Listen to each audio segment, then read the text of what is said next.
I never thought that my journey advocating for my son would bring me to this platform, but here I am, and I'm very grateful to be in this shared space. My name is Lisa, and my son is Christopher Jr., also known as CJ. Our story is about preschool suspensions and expulsions within our education system and parent advocacy. I share my story with you as both a parent and also a doctoral candidate researching this very topic. My son was diagnosed with attention deficit hyperactivity disorder, also known as ADHD. And while this was helpful, it was just the tip of the iceberg. I wanted to dig deeper and go beyond the diagnosis. The reality is that preschool expulsion isn't a problem solely linked to a child's behavior. It's directly linked to racism, bias, school policies, and staff burnout. So, in what ways do we see the whole child and consider the system and adults surrounding our children? At 9 months old, CJ attended a privately owned family childcare home, and by the age of 2, he was labeled a bully. His dad and I made the tough decision to withdraw him and move him to a high quality center based preschool.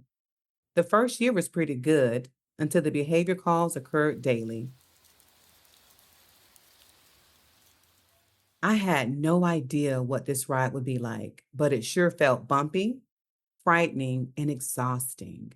As the calls continued, the school had ideas of what they thought was happening with CJ, whether it was potential speech and hearing loss because he didn't listen, benign seizures because he daydreamed, or developmental delays. And all of these presumptions were linked to his behavior.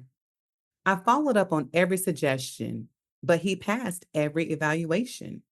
As a parent, I grappled with the next phase in our journey because I was sitting in denial and fear.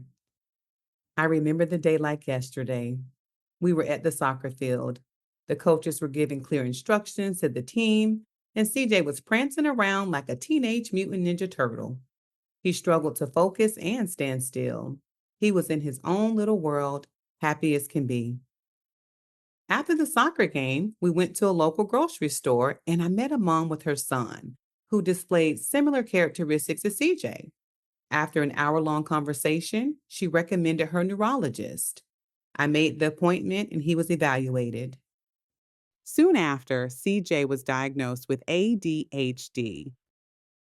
The diagnosis gave us answers and opened my eyes. I learned how to advocate by asking hard questions regarding bottom line policies and equity. According to the Office of Civil Rights data, boys are disproportionately disciplined the most, but Black boys are suspended and expelled 3 times more than their peers. When people ask me, what's the solution to end preschool suspension and expulsion? You know, it's such a multifaceted answer with more than one solution. I'd start with awareness, building capacity within our education systems, and the other piece is advocacy, making sure that we're advocating for our preschoolers and their families, normalizing feeling seen, heard, and a sense of belonging.